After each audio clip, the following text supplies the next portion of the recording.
তারা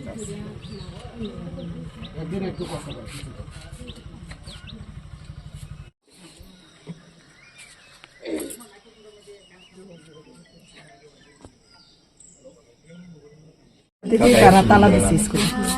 আমি তো স্কুলের হেল্পার, আমার স্কুলে দিদিমণি নেই আজ 2 বছর। তারপরে তারা কইতেছে আমরা ওয়ার্ডের দিদিমণি নিয়োগ করছে না, তুমি তালা খুলতে পারতাম।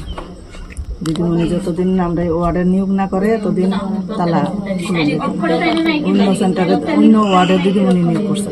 দিদিমণি আমি চালাইতেছি আর আমার হেল্প করতেছে আরো সেন্টারের দিদিমণি, ও পবিত্র দাসপাড়া দিদিমণি শিকা দাস, তাই আমার হেল্প করে। যে আমার যে দিদিমণি হেল্প করে তাই জানাইছে, কইছি আমার সুপারভাইজারও জানাইছে। তালা দিছে ওই তো আমরা ওয়ার্ডের এই 4 নম্বর ওয়ার্ডের দিদিমণি না দিলে অন্য তারা মানে নাই, অন্য ওয়ার্ডের দিদিমণি দিছে ও পারেছিল। শুনছি আমার তো টাচ মোবাইল নেই, আমি জানি তার কাছে। আমার নাম প্রতিবাদের। ওই তো আমি 92-তে ঢুকছি, 1992 তুলসীমুড়া অঙ্গনের কেন্দ্র।